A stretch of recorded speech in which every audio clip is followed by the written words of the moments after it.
Na passada a gente falou sobre o mundo dos mortos, Sheol Hades, estado intermediário dos mortos. E, em síntese, a gente sabe que morte não é aniquilação, ou banimento, ou deixar de existir, mas é separação. Morte física, separação da alma e do espírito em relação ao corpo. O corpo vai para um lugar, a alma e o espírito para o outro. Morte espiritual, o espírito separado de Deus. Ok? Hoje a gente vai falar de ressurreição, então, que é o inverso de morte. Se ressurreição é separação de partes do ser humano, a ressurreição é juntar de novo aquilo que foi separado. Ok?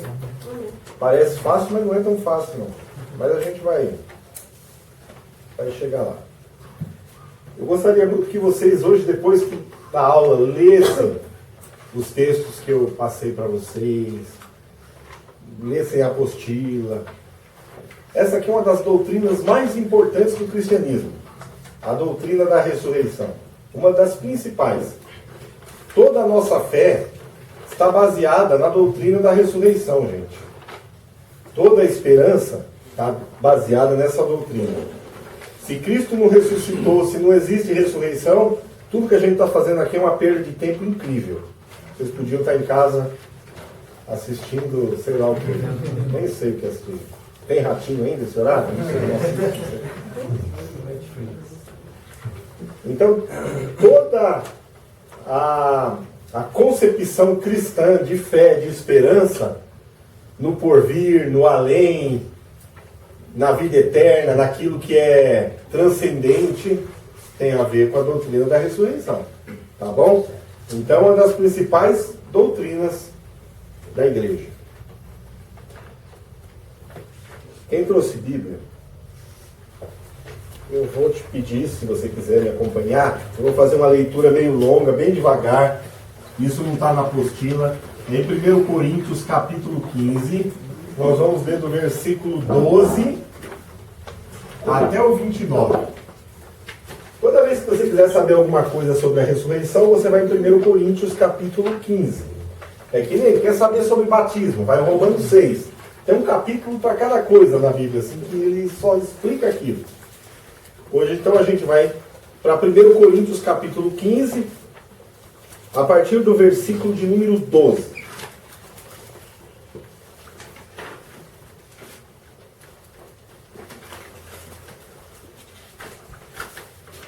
Achou? Vocês estão tão quietinhos hoje, tão calados. Vamos lá então. A partir do versículo 12. 1 Coríntios 12. Ora. 15 e 12, versículo 12. Ora, se prega que Cristo ressuscitou dentre os mortos, como dizem alguns dentre vós que não há ressurreição entre os mortos? E se não há ressurreição de mortos, também Cristo não ressuscitou. E se Cristo não ressuscitou, logo é vã a nossa pregação, e também é vã a nossa fé. Percebeu? Se Cristo não ressuscitou, não tem ressurreição, a nossa fé é vã, a nossa pregação é vã. E assim somos também considerados como falsas testemunhas de Deus, pois testificamos de Deus, que ressuscitou a Cristo, ao qual, porém, não ressuscitou, se na verdade os mortos não ressuscitam. Paulo está falando, então eu sou uma falsa testemunha, eu presenciei o Cristo ressurreto. Se ele não ressuscitou, eu sou um mentiroso.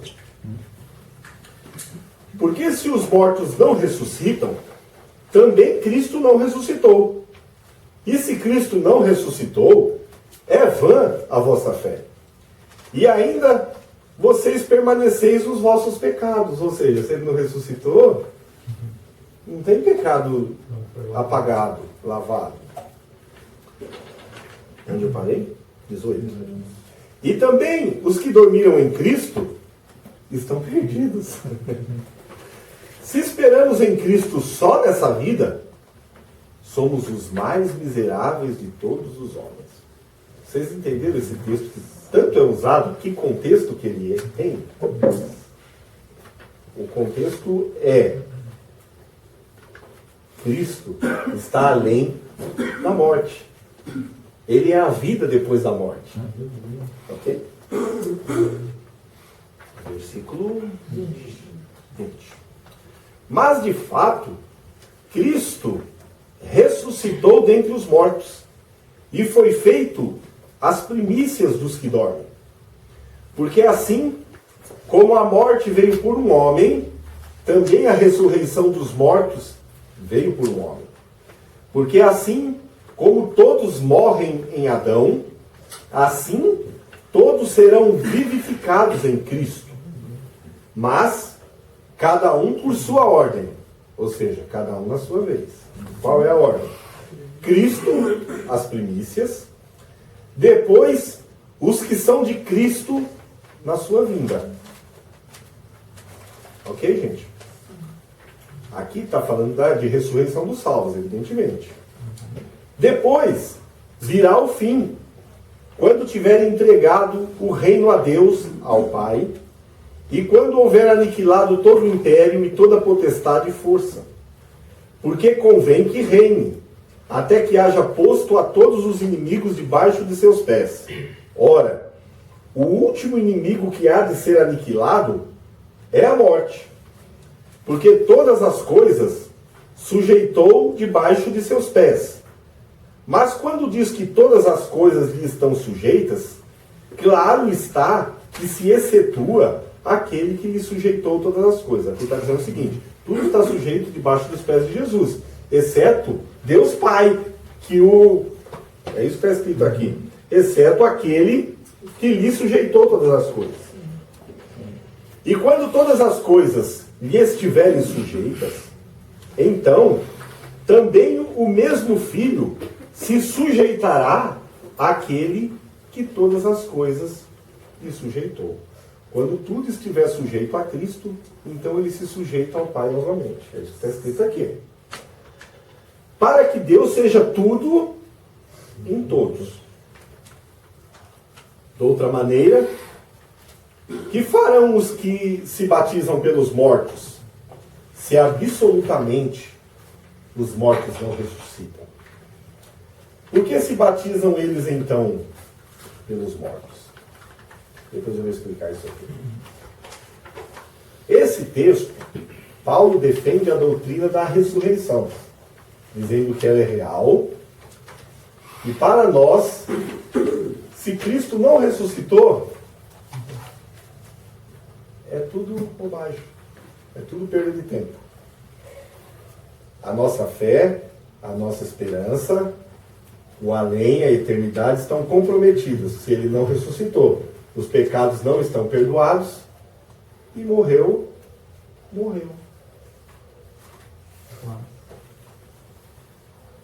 Só que tem um versículo aqui que diz: mas de fato ele ressuscitou.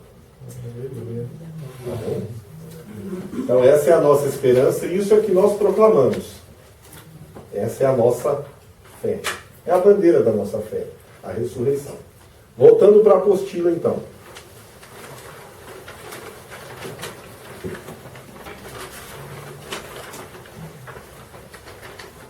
A doutrina da ressurreição se baseia essencialmente sobre o fato da ressurreição de Cristo. Nós acabamos de ver isso.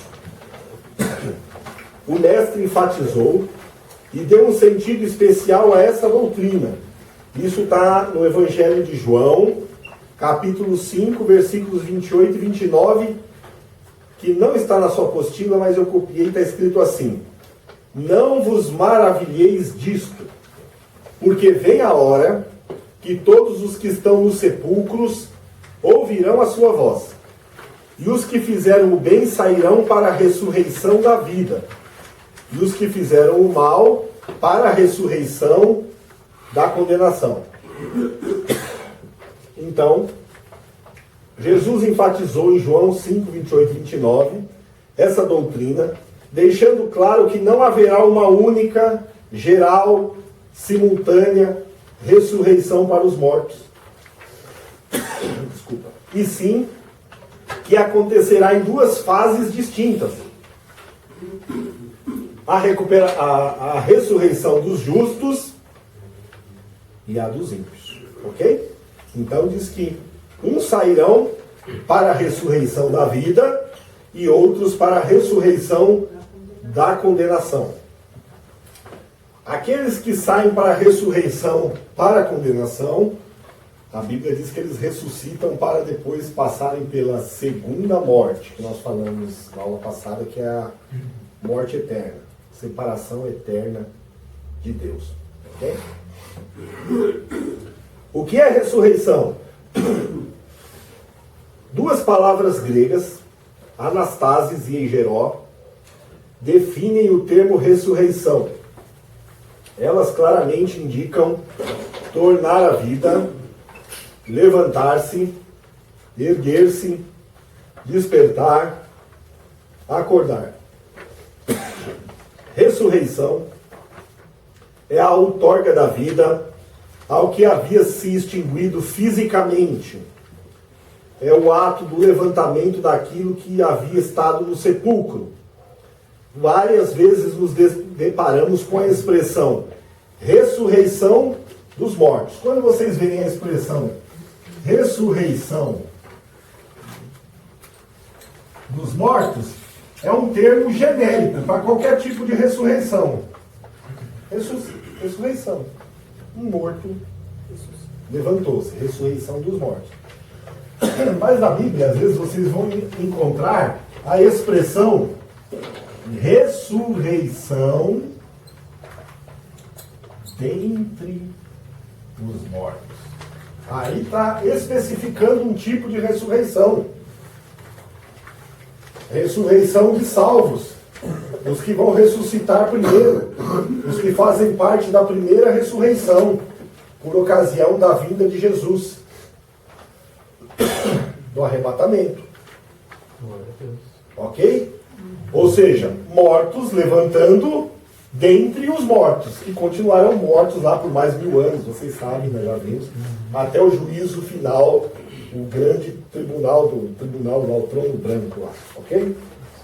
Então, observe sempre a expressão, quando você lê principalmente essa carta do apóstolo Paulo aos Coríntios, 1 Coríntios 15, a expressão quando ele se refere aos salvos dentre os mortos.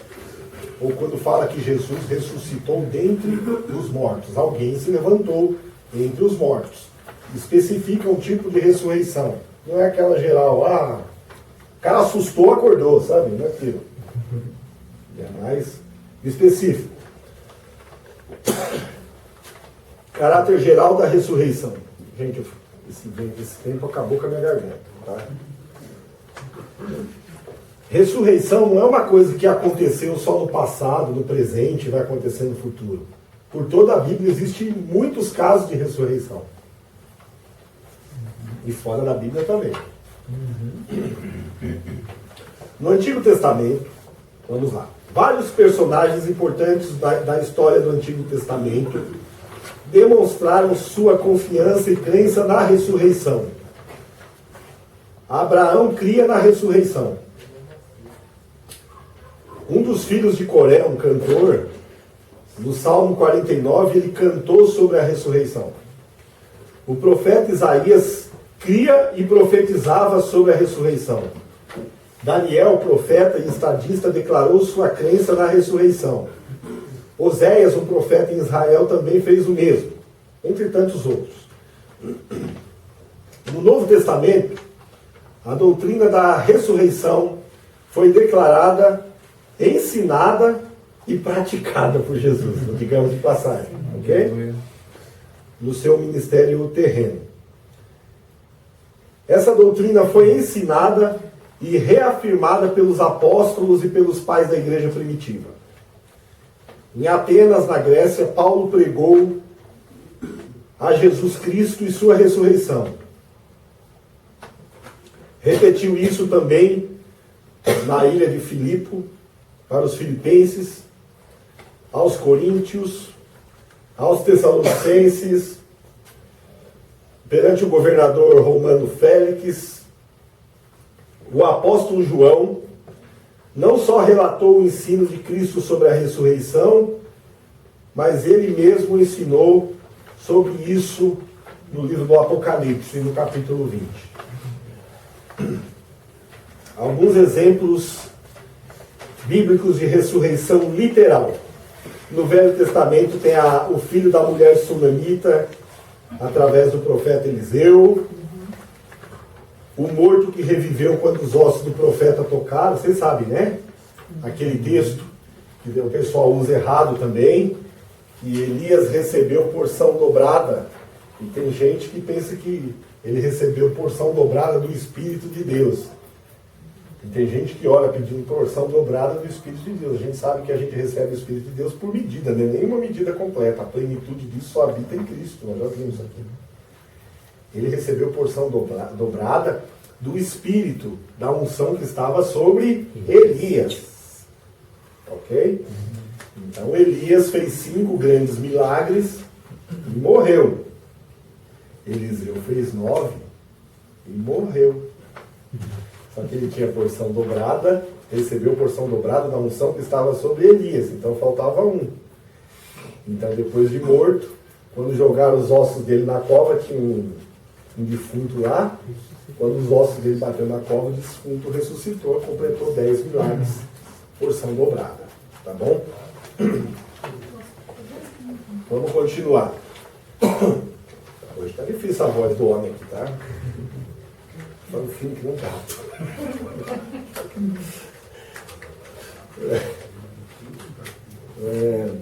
No Novo Testamento, são muitos exemplos, começando pelo ministério de Jesus Cristo. A filha de Jairo, o filho da viúva de Naim, o Lázaro, aquele que ficou 4 dias morto. Ele mesmo venceu a morte depois de 3 dias no sepulcro. E para confirmar sua vitória sobre a morte, alguns corpos de santos mortos anteriormente ressuscitaram e foram vistos em Jerusalém. Isso aqui tem a ver com um significado importante. Quando Jesus ressuscitou, um monte de gente ressuscitou com ele, porque ele era a primícia dos que dormem. Quem entende a questão da lei das primícias era um molho. Você ia na lavoura e tirava não era um grão só, você pegava um molho. Era a primeira parte da colheita que você oferecia no templo. Então, Jesus, como era a primícia dos que dormem, ele não podia ressuscitar isolado, tinha que ser um molho. Então, um monte de gente ressuscitou junto com ele. Vamos lá, mais para frente. Mais tarde, entre os apóstolos, Pedro orou ao Senhor e fez reviver a Dorcas. Dorcas era aquela costureira que costurava para os pobres. Vocês sabem, né? Ok? Até aqui está indo bem?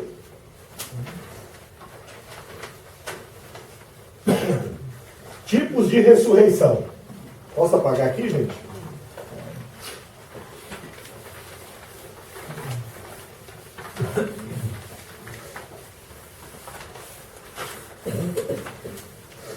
Basicamente, a Bíblia ela mostra 3 tipos de ressurreição. A primeira é a ressurreição nacional. É a ressurreição de uma nação que morreu. E ao longo da história da civilização humana, só existe um caso de uma nação que deixou de existir e voltou a existir. Israel. Ok?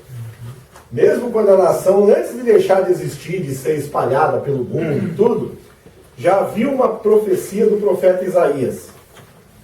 Acho que é Isaías 66, eu não me lembro o versículo. E Deus fala que eles iam ser dizimados e tudo mais, mas faz uma pergunta. Poderia uma nação nascer num único dia? Você sabe que uma nação para ser formada é um processo histórico demorado. É uma família que vira uma tribo, que vira um clã maior, tal, até virar uma nação. E Deus pergunta através do profeta Isaías: poderá uma nação nascer num único dia? Sim. E ela nasceu num único dia, 14 de maio de 1948. A nação foi ressuscitada, 48 isso mesmo, né? Declarada pelo brasileiro Oswaldo Aranha na ONU, foi reconhecido nação novamente. O movimento sionista espalhado pela Europa voltou e a nação ressuscitou. Então, nós temos um caso de ressurreição nacional. É importante entender que esse processo de ressurreição, ele ainda não terminou para Israel. Se você for para... Nós não estamos estudando hoje essas questões, mas o capítulo 14 de Zacarias, quando começa a tratar de tudo que Israel deixou, perdeu, ou que está no pacto abrâmico ou mosaico, que ainda não foi incorporado à nação de Israel, até o milênio, no milênio, tudo isso vai ser agregado ao território ou riqueza a essa nação, no reino milenial de Cristo. Ok? Então, aí a ressurreição se completa. A ressurreição da identidade. Vocês sabem que até a língua, né, ressuscitou. Né? Então, é um caso único, profetizado na Bíblia, e nós sabemos que isso já aconteceu. Nós vivemos esses dias. 1948, eu não era nascido, mas está bem pertinho aí a história diz que isso aconteceu. Ok? E não está longe do que tudo mais que a Bíblia diz, que os homens estão brigando tanto, né? Faixa de Gaza, todo aquele território da Jordânia, tudo aquilo é uma briga, todo mundo brigando, a ONU. Zacarias diz que aquilo tudo, todo esse território vai ser entregue à nação de Israel no milênio. Tá? Então, lá tem até os termos dos rios, onde é o limite de território. A gente sabe que hoje Israel está com um território muito menor do que a palavra profética. Mas, basicamente, desde o Velho Testamento até o fim, funciona assim. Todos os territórios que Israel vai agregar a si serão despojos de guerra. Nunca vai ser... Alguém vai agredir, eles vão revidar e vão tomar, e vão vencer. Vai ser sempre assim, guerra de 6 dias. Avançaram, eles tomaram, incorporou. Vai vir guerra do Armagedon. Eles vão vencer, vão incorporar. Funciona assim, a Bíblia diz assim. Tá? Mas não é o nosso... Então existe um tipo de ressurreição nacional. Existe também ressurreição espiritual. Que é uma outra possibilidade. Ressurreição espiritual. Tá bom? Vamos ler lá. Refere-se também metaforicamente a um renascimento espiritual dos que, tendo estado mortos em delitos e pecados. Vocês lembram Efésios 2:1? Estando nós mortos em delitos e pecado, Ele nos vivificou juntamente com Cristo, tal. Basicamente, o que é uma ressurreição espiritual? O ser humano é tricotômico. Ele é espírito, alma e corpo, conforme Paulo ensina em 1 Tessalonicenses 5:23. Assim Deus concebeu o homem. Quando o homem pecou, o espírito está separado de Deus, morto. Morte é separação, entendeu? Então o homem natural, ele é dicotômico, ele é alma e corpo. O espírito morto. Mas isso que quando nós estamos mortos em nossos delitos, separados de Deus, Ele mesmo, por Ele, nos vivificou, ou seja, Ele ressuscitou o nosso espírito. Ressurreição espiritual. Isso é salvação. Ok, gente? Foram vivificados espiritualmente, conforme Romanos 6:4. Há, no entanto, um sentido literal dessa ressurreição no que tange a ressurreição corporal. Porém, o aspecto físico da ressurreição diz respeito aos corpos levantados das sepulturas, os quais sofrerão uma metamorfose, isso é, uma transformação do físico para o espiritual. Quando fala de ressurreição espiritual, pode falar do novo nascimento, que é a salvação, mas também pode estar se referindo ao arrebatamento da igreja, os mortos que vão ressuscitar e terão o corpo natural transformado em corpo espiritual, ok?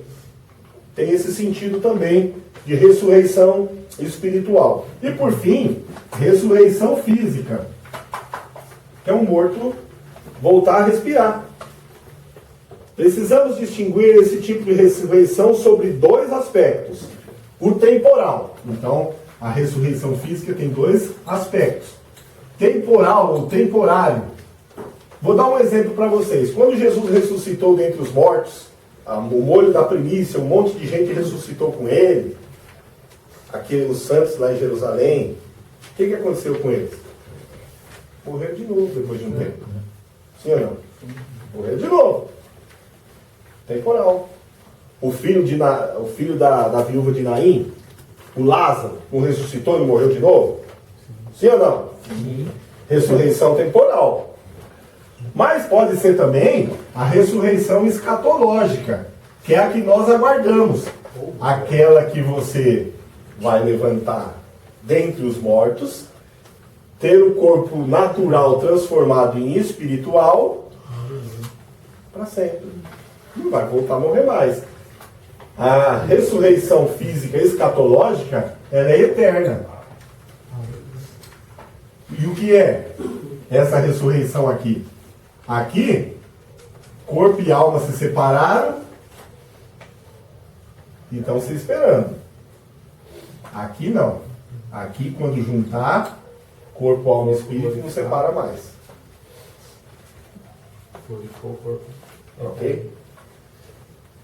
Voltando, falando da ressurreição. Né? No caso da ressurreição escatológica para os ímpios, o corpo, a alma e o espírito junta para tudo isso, os três morrerem, serem separados de Deus para sempre, jogados no lago de fogo. Tá bom? Essa é a diferença. Posso só fazer uma pergunta? Se for fácil, Nessa espiritual que você falou do arrebatamento, vamos supor, quem for arrebatado, nesse processo de arrebatamento, nesse meio tempo o corpo vai ser trocado, corpo físico pelo espiritual, é isso? É o próximo tópico. É o próximo tópico da aula. Já vem a resposta aí. Vamos lá. Onde eu parei aqui? A ressurreição dos justos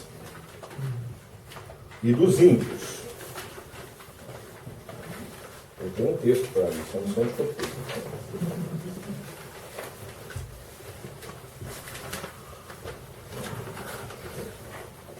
Então vamos lá. A ressurreição dos justos, a gente vai chamar de a primeira ressurreição. Ok, gente? Amém. Primeiro. O tempo divide-se em fases distintas. A primeira fase da primeira ressurreição refere-se à ressurreição de Cristo e de muitos santos do Antigo Testamento. E dentro disso aí, se você quiser depois marcar, é Mateus 27,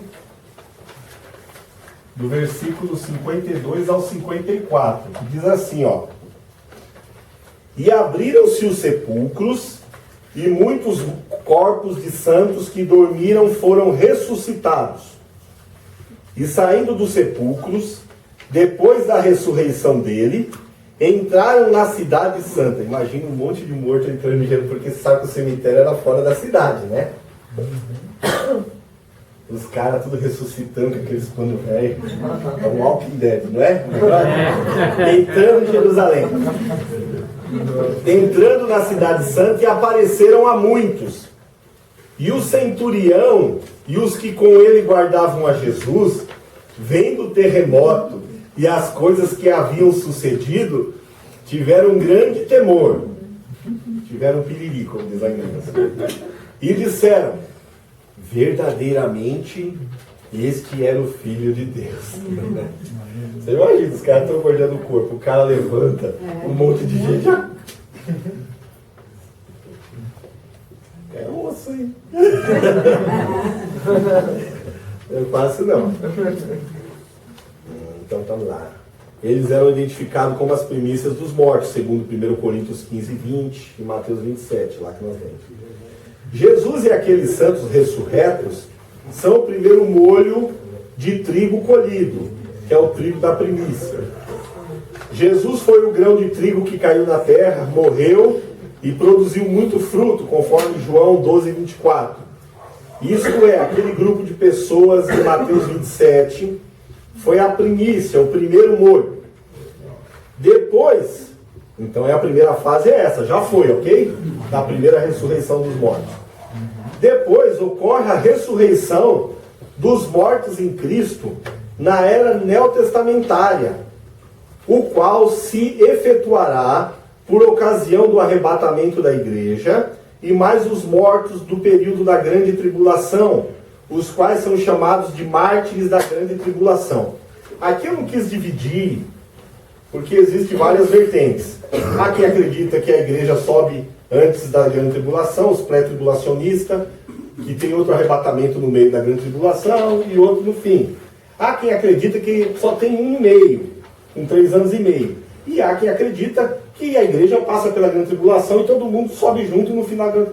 Mas o tanto de vezes não importa. Isso é chamado de primeira ressurreição, que é os que ressuscitam para a vida. Ok, gente? Tudo bem? Então, os que ressuscitam para a vida. Não importa se você é pré-tribulacionista, mid-tribulacionista ou pós-tribulacionista. Hein? A primeira fase a gente já sabe que já foi. Jesus, as outras a gente... Vamos aguardar, né, Mansueli? Pra ver como vai ser, né? Tá bom. A natureza dos corpos ressurretos, dos da primeira ressurreição, os salvos. Não importa como os corpos foram sepultados, se em covas, na terra, se o cara morreu afogado no fundo do mar, no rio, se ele foi queimado vivo. Na realidade, guarda essa expressão, os mesmos corpos serão ressuscitados. Então presta atenção. O corpo que já não existe é o corpo da ressurreição. O cara foi cremado. É isso que eu ia perguntar. E aí? Como isso acontece, eu não sei. Eu vou dizer para você o que a Bíblia explica. Vamos lá? Vamos por partes, então. Como vai ser o corpo dos ressurretos salvos? Quem morreu velho vai ressuscitar velho? Vamos lá. Que medo de ficar velha?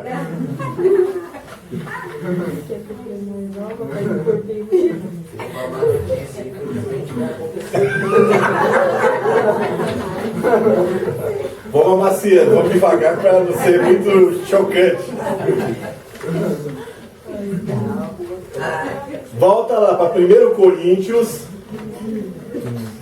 capítulo 15.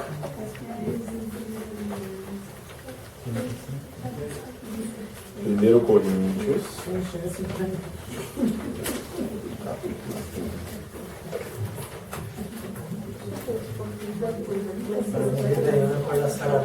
Desculpa, antes de ir para 1 Coríntios, vamos para João,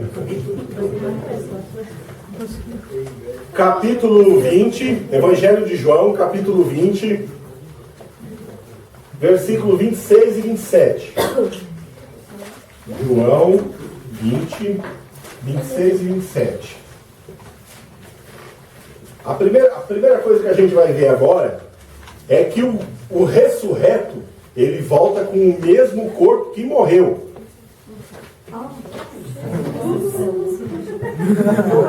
Tem gente que achou que ia ficar mais bonitinho, né? Se você é feinho, eu tenho uma notícia muito... É brincadeira. Acho que mais magrinho, sim. Então vamos lá. João. Trago verdades. Matou minha última esperança. João 20, 26. Vamos lá. E 8 dias depois da ressurreição de Jesus, 8 dias depois, estavam outra vez os seus discípulos dentro e com eles Tomé. Chegou Jesus, estando as portas fechadas, e apresentou-se no meio deles e disse: paz seja convosco. Então estava tudo fechado, de repente, o fantasma entrou no meio da sala. Os caras gelaram, pensa o gelinho. E aí Jesus falou: paz seja convosco. Depois disso, o Tomé, o incrédulo, depois disse a Tomé: põe aqui o teu dedo e vê as minhas. Jesus tinha ressuscitado, sim ou não? Ele estava na cruz pregado, a mão furada, os pés, tinha sido furado com uma lança, sim ou não? Já tinha ressuscitado, o corpo glorificado. Então ele aparece para Tomé, Tomé não acredita que é ele. Então ele fala: enfia o dedo aqui no buraco, na ferida. É o mesmo corpo, gente.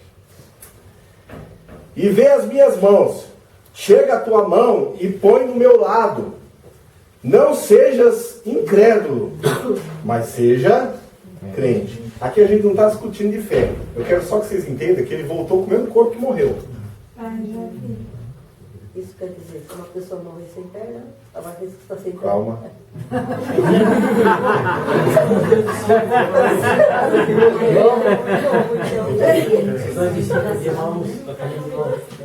Como eles não reconheceram então? Eles ficaram como que cegos. É o que diz lá. Depois reconheceram. E ele lá, ele continua no céu, sim ou não? Jesus, lá à direita do Pai, ele continua com a mão furada. Quando, na grande tribulação, Israel reconhecer que o anticristo não é o Messias, se rebelar contra o anticristo, o mundo virá contra Israel. São os 3 últimos anos e meio, que eles vão estar debaixo de chumbo grosso, vai chover canivete, bomba, coisa e tal. Quando Jesus vem para guerrear por eles, no finzinho da grande tribulação, diz que Jesus se apresenta para eles, está lá em Zacarias, lá naqueles textos finais. Em Zacarias 13, versículo 6, diz que quando ele chegar a guerrear, vencer tudo, e alguém vai olhar e perguntar para ele: que feridas são essas nas tuas mãos? E ele vai dizer: são feridas com que fui ferido na casa dos meus amigos. Zacarias 13 e 6. Jesus. Mas vamos descer um pouquinho do nível. Vamos parar de falar de Jesus que ressuscitou. Vamos falar de outra pessoa que ressuscitou. Moisés. Vocês sabem que Moisés ressuscitou, né? Tem gente que não sabe. Ressuscitou. Como que ele apareceu no Monte da Transfiguração com Jesus e Pedro e João fizeram até uma cabana para eles. Vamos fazer uma cabaninha. Ressuscitou, Moisés ressuscitou. Então tá lá. E Judas 9, Judas não tem capítulo, né? Judas, versículo 9, está escrito assim: mas o arcanjo Miguel tem muito a ver com ressurreição, não vamos falar hoje. Quando contendia com o diabo e disputava a respeito do corpo de Moisés, não ousou pronunciar juízo de maldição contra ele, mas disse: o Senhor te repreende. Pensa bem. O diabo tem certo poder, relativo poder. Sim, é um anjo, caído, mas é um anjo. Miguel é o anjo.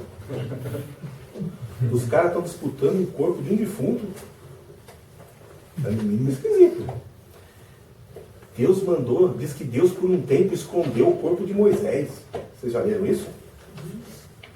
Quando ele morreu, o corpo de Moisés, Deus escondeu. Por que estão disputando um presunto?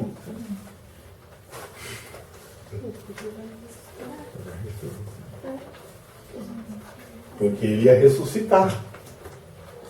E para ressuscitar você precisa do corpo, gente. Até na ressurreição nacional de Israel, para ressuscitar, precisava de um corpo. Era um corpo morto. Qual que era o corpo morto? Os judeus que estavam espalhados pela Europa. Movimento sionista. Vocês já estudaram ou não? Sionismo. Um corpo morto. Mas precisava de um corpo.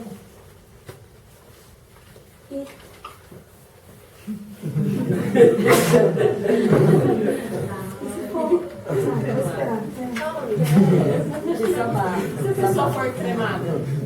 Calma.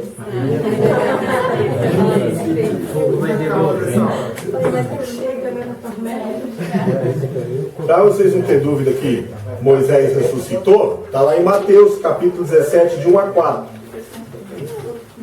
6 dias depois, tomou Jesus consigo a Pedro e a Tiago e a João. Você quer saber onde que eu falei, ô Lourdes? Mateus 17. É a passagem que fala da transfiguração de Jesus, ou o monte da transfiguração, que Jesus se transfigurou, ou seja, transformou a sua figura em outra coisa. Ele já estava com o corpo purificado. 6 dias depois, tomou Jesus consigo a Pedro e a Tiago e a João, seu irmão, e os conduziu em particular a um alto monte, e transfigurou-se diante deles, e o seu rosto resplandeceu como o sol, e as suas vestes se tornaram brancas como a luz. E eis que lhes apareceram Moisés e Elias, e pior, diz que o Moisés e o Elias estavam falando com eles. Estavam batendo um papo. E Pedro, tomando a palavra, disse a Jesus: Senhor, bom é estarmos aqui, mas que maravilha! Se queres, façamos aqui 3 tabernáculos, ou 3 cabanas, uma para ti, uma para Moisés e outra para o Elias. O Elias, vocês sabem que não morreu mesmo, porque o Elias foi transladado, né? Então, todo mundo vivinho lá. Então, Moisés já está vivinho. É bom vocês entenderem essas coisas, porque fica muita discussão. Quem é a outra testemunha do Apocalipse, por exemplo? Uma, a Bíblia diz claramente que é Elias. A outra fica aquele chute. Não, é João. Não, gente, junta as coisas. É Moisés. O mesmo ministério que Elias e Moisés têm é os que as 2 testemunhas vão usar na grande tribulação. Elias tinha um negócio, o ministério dele era fazer fogo descer do céu, aquelas coisas. Vai acontecer isso na grande tribulação, não é? Pregou. Você aceita ou não aceita? Queima ele. Fogo desce e queima o cara. O outro mexe nas águas, toca as águas, faz coisas. Quem que fazia tudo isso com água? Eles vão continuar o ministério deles, entendeu?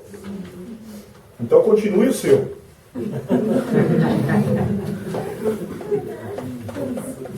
Pois bem, a pergunta que não quer calar.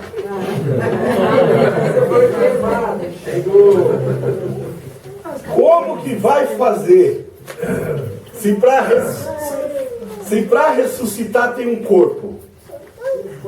A tataravózinha veinha virou pó. Acabou, não existe mais. Fulano foi cremado. O pessoal que morreu tocando mais perto que ela está no Titanic desceu. Então. Eles morreram antes de acontecer o fato. Do corpo sim.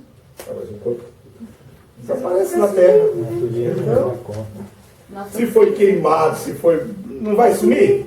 Vai sumir. Então. O problema. Vai voltar dentro do pote.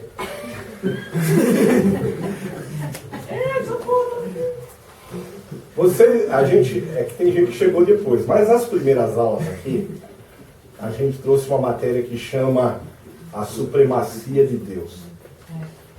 Essa matéria a gente estudou como Deus controla cada detalhe da criação, cada coisa. Então a resposta para vocês irem dormir, ficar mais tranquilos, relaxados, está em Apocalipse capítulo 20, versículo 12 a 14. Marca aí que eu vou ler para vocês. E vi os mortos grandes e pequenos, que estavam diante de Deus. E abriram-se os livros, e abriu-se outro livro, que é o da vida. E os mortos foram julgados pelas coisas que estavam escritas nos livros, segundo as suas obras. E aqui, como que os mortos voltaram à vida? E deu o mar os seus mortos, e tudo que nele havia. E a morte, o sepulcro, o inferno deram, aqui inferno é Sheol Hades, deram os seus corpos que havia nele, e foram julgados cada um segundo as suas obras. E aí fala que depois a morte e o Sheol Hades, que nós vimos na semana passada, foram lançados no lago de fogo. Essa é a segunda morte. Vocês entenderam? Por ocasião da ressurreição, é Deus que controla a natureza. A natureza vai ter que dar o corpo. Não é problema nosso. O fogo vai ter que dar o corpo. O mar vai dar o corpo. A sogra vai dar o corpo. Ou vai dar o corpo. Não tem jeito. Porque para ressuscitar precisa de um corpo. Eu imagino o arrebatamento, o que vai acontecer nesse mundo, porque é uma coisa tão rápida, da terra sair um corpo que não está, sabe aquele negócio? De repente, Thiago, você imagina que aqui você está sentado aqui. Vai vendo? E há 300 anos atrás mataram um índio que está enterrado aqui, ele sumiu aqui, a terra comeu ele. De repente ele sai debaixo do teu pé, cara. Imagina o negócio desse. Eu vou dormir hoje. Tem gente que não dorme hoje, André.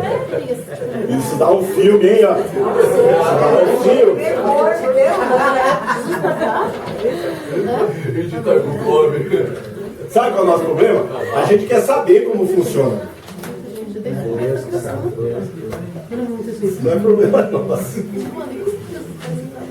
Voltando agora, ainda sobre a natureza dos mortos, vocês já sabem que precisa do corpo para ressuscitar. Vem com o mesmo corpo, entenderam? Então, se você é feinho, Vai voltar. Conforme. se você é...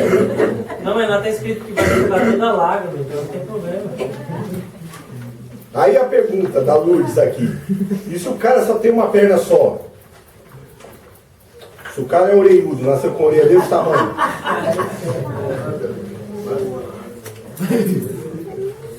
Imagina um corpo glorificado. É um serafim, tem 6 asas.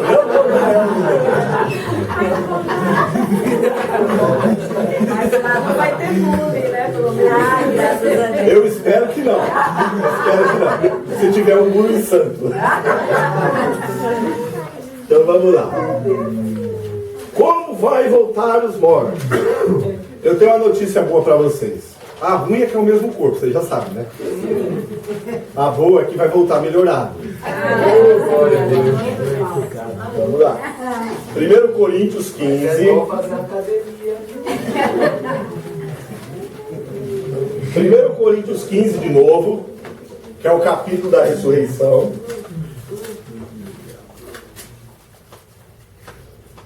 Eu adoro assustar vocês. Percebi. A partir do versículo 35. Acharam? Mas alguém dirá: como ressuscitarão os mortos? E com que corpo virão? A pergunta, certo, Luiz? Com que corpo eles virão? Você já sabe que é o mesmo corpo. Insensato.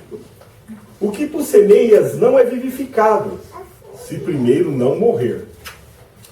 E quando semeias, não semeias o corpo que há de nascer, mas o simples grão, como de trigo, ou de outra qualquer semente. Mas Deus dá-lhe o corpo como quer, e a cada semente o seu próprio corpo. Parem aí. Paulo está comparando a pessoa que tomba na sepultura como uma semente.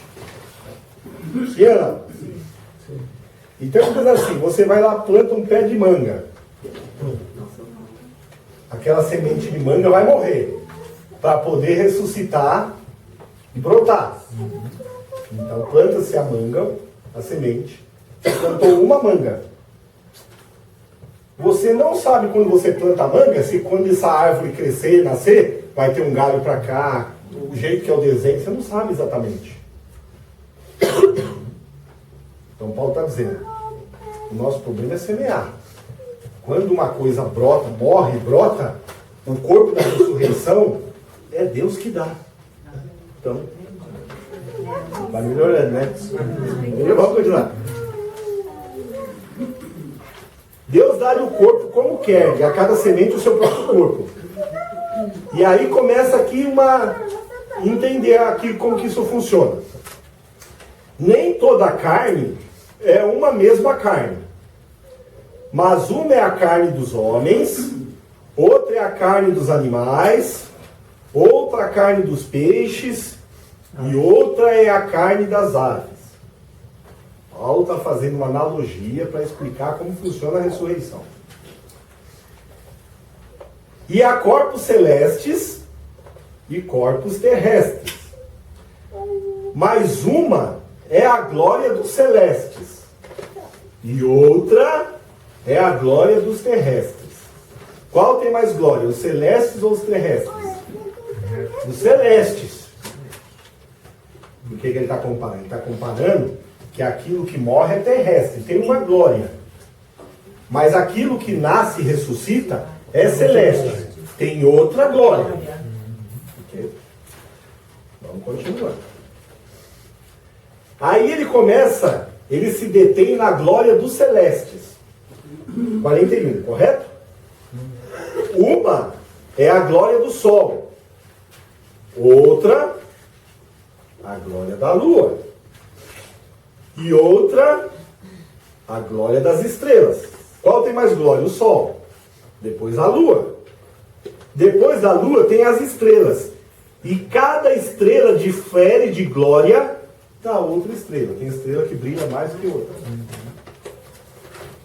Então ele está falando que o corpo terrestre tem um tipo de glória. Morreu. Ressuscitou o corpo celeste. Tem outro tipo de glória. Aí ele começa a comparar como que é a glória dos celestes. Uma é a glória do sol, uma é a glória da lua, e cada estrela tem o seu tipo de glória, o seu nível, o grau de glória. Paulo está dizendo que todo aquele salvo, quando ressuscitar, vai ter um corpo glorioso. Se ler todo o capítulo, ele fala do corpo mortal glorioso. Ele está dizendo que nem todo corpo vai vir com o mesmo nível de glória. Vai vir perfeitinho, com perna, orelha certinha, Lourdes. Só que um vem mais apagado que o outro. E um mais brilhoso. Mais brilhante. Isso aí, galardão? Ou... Vocês já sabem a aula, gente. É impressionante. Esse pessoal aqui é bom. É isso. Nem todo mundo vai ressuscitar com o mesmo nível de glória. Aqui nós estamos uma quantia aqui, um vai ter um brilho do sol, outro da lua, outro de uma estrela, e outro aquela estrelinha vai bem apagada. Mas na primeira ressurreição, mais salvo. Vamos continuar. Então ele faz toda essa comparação para no versículo 42 falar assim: assim também é a ressurreição dentre os mortos. Essa não é dos mortos. Dentre os mortos. Exatamente. Semeia-se o corpo em corrupção, ressuscitará em incorrupção. Semeia-se em ignomínia. Ignomínia é inglório, feio, desprovido de beleza, desprezível. Semeia-se em desprezo, ressuscitará em glória. Aleluia. Vai ficar bonitinho. Semeia-se em fraqueza, porque o corpo da ressurreição é Deus quem dá, a gente já viu, né? Semeia-se em fraqueza, ressuscitará com vigor. Semeia-se corpo natural, ressuscitará corpo espiritual. Se há corpo natural, há também corpo espiritual. Assim também está escrito: O primeiro homem, Adão, foi alma vivente. A gente é alma vivente, que quando vai para a terra, a alma vivente deixa de viver. A alma... Mas o segundo homem, o espiritual, o ressuscitado, cadê aqui? Ele não é natural. Ele é espírito vivificante ou vivificado, depende da tradução. Mas não é primeiro o espiritual, senão o natural, depois o espiritual. O primeiro homem da terra é terreno. O segundo homem ressuscitado, o Senhor, é do céu. Aí, qual terreno? Tais são também os terrestres. E qual celestial? Tais também os celestiais. E assim, como trouxemos a imagem do terreno, assim traremos também a imagem do celestial. Ou seja, assim como nós trouxemos a imagem do primeiro Adão, em pecado, depois da morte, vencida a morte e o pecado, nós traremos também a imagem do segundo Adão, a imagem do celestial, que é outro nível de glória. E agora, dito isto, irmãos, que a carne e o sangue, essa aqui, não pode herdar o reino de Deus, nem a corrupção herdar aquilo que é incorruptível. Eis aqui vos digo um mistério. Na verdade, nem todos dormiremos. Aqui ele está sendo específico sobre os que estarão vivos na grande tribulação, no arrebatamento da igreja, que não vão passar pela morte física. Daqui um mistério. Nem todos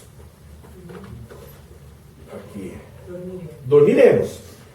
Mas todos, seja os que estejam vivos ou os mortos, seremos transformados. De natural para espiritual, de inglório para glorioso, de corruptível para incorruptível, de mortal para imortal, ok? Seremos transformados num momento, num abrir e fechar de olhos ante a última trombeta, porque a trombeta soará e os mortos ressuscitarão. Como que eles ressuscitarão? Incorruptíveis, e nós seremos transformados, nós os que estivermos vivos. Porque convém que isto que é corruptível se revista de... Aqui eu vou parar. Aí você vai falar, peraí, eu preciso do mesmo corpo que eu morri, a natureza vai dar o corpo, se ele tem problema, defeito, se eu sou meio vesgo, meio não sei o quê, vai vir perfeito. Mas é o mesmo corpo? Como pode ser o mesmo corpo, se o mesmo corpo tinha defeito? A transformação de uma coisa natural para uma espiritual não é um outro corpo.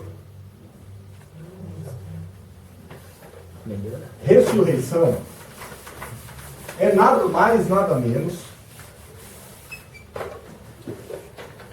do que revestimento.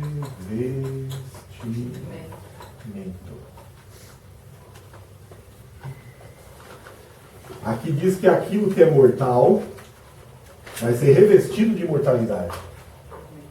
Vai passar por um. Aquilo que é corruptível vai ser revestido de corruptibilidade. Vocês estão entendendo? Aquilo que é feio, sem glória, manco, banguelo, surdo, cego, vai ser revestido de perfeição. Porque todas essas coisas são resultado do pecado, que é o salário da morte. Só que aqui, o pecado e a morte já estarão vencidos.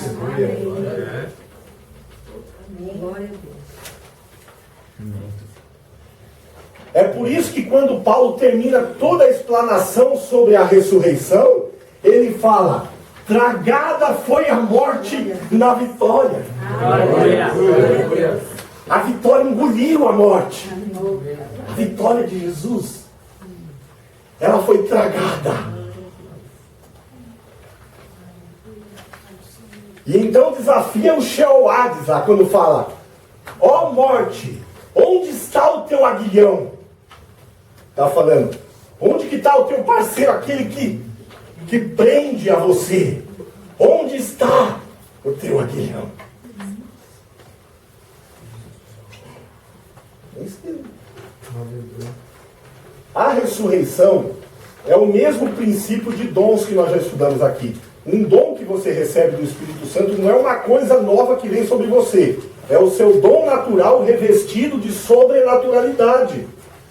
É a personalidade que você tem, o temperamento que você tem, revestido de capacitação sobrenatural. Você vai se mover, vai se operar na tua personalidade, na tua identidade. Porém, em unção, revestimento de sobrenaturalidade. Entendeu? Quem é extrovertido vai ser extrovertido. Se o cara é extrovertido no carnaval, ele vai ser extrovertido para evangelizar. Entendeu? Se o cara é briguento lá, ele vai ser briguento aqui para profetizar. Não é isso, funciona assim. Não é uma coisa diferente. É só um revestimento do mesmo. A ressurreição é a mesma coisa. É por isso que Jesus, os judeus entendem muito isso, que eles estudam isso. E quando Jesus fala de entrar no reino do céu, ele fala, ó, o importante é entrar. Se é com um olho só, se a tua língua te condena, corta ela fora. Se o teu olho entra sem um olho, sem uma pé, entra. Porque na ressurreição, todos seremos transformados. O que é imperfeito vai ser revestido de perfeição. A ressurreição faz um monte de coisa. Ela chega a revestir o tempo temporal, o tempo criado, da criação, reveste de eternidade. Ok? Tá vindo bem, né? Então vamos lá. Onde que eu parei, gente? 55? 54. E quando isto que é corruptível se revestir de incorruptibilidade, e o que é mortal se revestir de imortalidade, então cumprir-se-á a palavra que está escrita: tragada foi a morte na vitória. Onde está, ó morte, o teu aguilhão? Onde está, ó Sheol, a tua vitória? Ora, o aguilhão da morte é o pecado, e a força do pecado é a lei. Mas graças a Deus, que nos dá a vitória por nosso Senhor e Salvador Jesus Cristo. Esse texto não tem nada a ver quando você troca de carro, você foi curado de uma gripe forte. Esse texto fala de uma vitória completa que Jesus nos dá sobre a morte. Amém. Sobre o que é falho, sobre o que é temporal. Então ele comparou, a gente sabe que então vem um corpo revestido de incorruptibilidade, mas um corpo revestido de glória também, sim? O inglório revestido de glória. Mas a gente sabe que cada um vem com um nível de glória diferente. Um é a glória do sol, outra é a glória da lua, blá blá blá blá. Então você está lendo todo esse texto, quando chega no 58, ele faz uma recomendação no versículo 58. Portanto, meus amados irmãos, sede firmes e constantes, sempre abundantes na obra do Senhor, sabendo que o vosso trabalho não é vão no Senhor. Amém. Ele está associando o trabalho na obra de Deus com ressurreição. Por que ele está fazendo isso? O cara é doido? Misturou os assuntos? Não! Ele não misturou o assunto, não. Ele quer explicar uma outra coisinha para nós. E isso está em... Vamos achar. 1 Coríntios, capítulo 3. 1 Coríntios, capítulo 3. Versículo 10 até o 15. Aqui Paulo vai explicar o critério da glorificação dos salvos ressurretos. E ele vai ele vai explicar que o que diferencia a glória de um da glória do outro são as obras. Obra não salva, mas deixa você mais brilhosinho.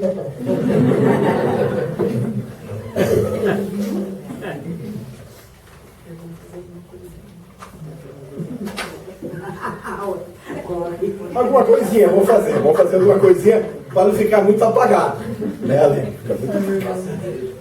Ela assim, eu sou membro de banco. Chega lá, fica na cor do banco. Vamos lá. 1 Coríntios capítulo 10, versículo 15. Capítulo 3, versículo 10 até o 15. Paulo que está falando aqui. Segundo a graça de Deus que me foi dada, pus eu, como sábio arquiteto, o fundamento, e outro edifica sobre ele. Aí ele faz uma exortação que é para nós, é bom guardar bem isso aí. Mas veja cada um como edifica sobre ele. Então, ele colocou um fundamento. Se a gente ler o texto todo, o fundamento que ele colocou é Jesus. E a gente vai sobre Cristo, a gente sobre no nome de Jesus, no chamado de Jesus, sobre a graça de Jesus, o sacrifício de Jesus. Em Jesus a gente deposita a nossa fé, a nossa esperança, as nossas obras. Então, ele colocou um fundamento, e sobre esse fundamento é para a gente edificar alguma coisa, fazer alguma coisa. Então ele fala, mas veja cada um como edifica sobre esse fundamento. Aí ele começa dizendo, porque ninguém pode pôr outro fundamento além do que já está posto, o qual é Jesus Cristo. É que nem um alicerce. Você vai construir uma parede. Versículo 12. E se alguém sobre este fundamento formar um edifício, e aí ele fala de alguns materiais que você pode fazer esse edifício. Você pode formar um edifício de ouro, prata, pedras preciosas, madeira, feno e palha. É isso que está aí no seu? Ele colocou, para exemplificar, 6 materiais que você pode construir um edifício. Se alguém sobre esse fundamento formar um edifício de ouro, prata, pedras preciosas, madeira, feno, palha, a obra de cada um se manifestará. Na verdade, o dia a declarará. Que dia? Bemá, tribunal para galardão. Não é o tribunal lá do final. O dia demonstrará. Porque pelo fogo será descoberta ou será provada, depende da tradução. E o fogo provará qual seja a obra de cada um. Se a obra que alguém edificou nessa parte permanecer, esse receberá galardão. Se a obra de alguém se queimar, então imagina, se passou o fogo, se for ouro, prata ou pedras preciosas, vai permanecer, sim ou não? Sim. Mas tanto o ouro quanto a prata, quanto as pedras preciosas, tem brilho e glória diferente um do outro, sim ou não? Sim. Então, o camarada fez alguma coisa. Versículo 15. Se a obra de alguém se queimar, sofrerá detrimento, ou seja, perda. Mas o tal será salvo. Todavia, como pelo fogo. Porque lá não é um tribunal de condenação, é um tribunal para galardão. Então, às vezes, o cara fez por status, por reputação, por dinheiro, a motivação não foi a correta, fez aquilo que Deus não chamou para ele fazer, aquelas coisas todas que vocês sabem. Enfim, aqui é considerado como palha, feno ou madeira. Queima. O cara está salvo? Tá. Porém, nu, com a mão no bolso, certo? Tem lá, não tem nada, não tem riqueza nenhuma. Sem brilho, fosco, fosquinho, esquisito. Esquisitinho. Corpo glorificado, mas Mas se você construir com ouro, pratas e pedras preciosas, você tem um nível de glória. Por isso que Paulo fala, veja cada um como edifica. Esse estudo é mais profundo. Eu poderia dizer para vocês, por exemplo, que na ressurreição, a obra que você faz não só é o critério para o nível de glória que você vai ter. As aflições em Cristo são também consideradas traz peso de glória e tudo mais, segundo o apóstolo Pedro fala. Mas até o que você vai fazer no reino milenial, os postos de governo, de reino, tem a ver com as obras. Você pode ficar morando mais na periferia de Jerusalém, mais ao sudoeste, mais ao deserto. Pode ser ascensorista de prédio, síndico. Vai ter animal, né? Brincadeira. Mas os níveis, os postos de governo são decididos também pelas obras. Não é o caso, nós estamos querendo falar como é o corpo dos... Ok, gente? Vamos correr, que a aula hoje é comprida, senão a gente não acaba. Onde que nós estamos na apostila? Que eu estou com 8 folhas aqui. Segunda ressurreição, que é a dos ímpios. Jesus distinguiu duas ressurreições, a dos justos e a dos ímpios. A segunda ressurreição acontece no final de todas as coisas, após o período do milênio na terra, quando haverá o juízo do grande trono branco. Já falamos disso. A natureza dos corpos ressuscitados dos ímpios. Seus corpos terão as partículas físicas reunidas também, transformadas em corpos espirituais, mas sem qualquer glória. A semelhança dos justos, no Hades, as almas e espíritos se unirão aos seus corpos, sepultados, para serem julgados por suas obras. Nenhuma glória, nenhuma beleza, totalmente inglório, para que sejam prestadas as contas perante o Supremo Juiz. O estado final dos ímpios, na verdade os ímpios ressuscitarão para uma segunda morte. Essa segunda morte não significa aniquilamento, já falei para vocês, nem banimento, mas é só banimento da presença de Deus, separação de Deus. Esse banimento ou separação implica que todos os ímpios serão lançados no Geena, também chamado de lago de fogo, que arde continuamente com fogo inapagável. É o tormento eterno. Tá? Vou trazer só um texto.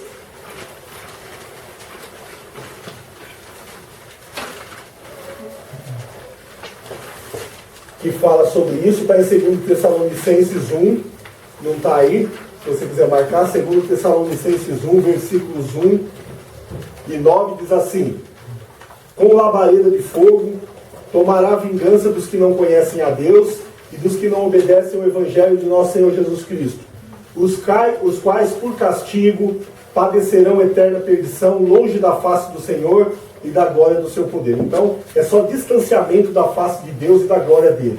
Isso é a segunda morte. Não é deixar de existir. Vai, por toda a eternidade, sofrer, mesmo com o corpo ressurreto, imortal, a pena do fogo eterno. Importante. Toda a questão da obra, do galardão, tem a ver com a doutrina de você receber na ressurreição o revestimento de uma coisa melhor sobre o mesmo corpo. Sobre o mesmo corpo. Tem vários textos, depois eu posso passar para vocês.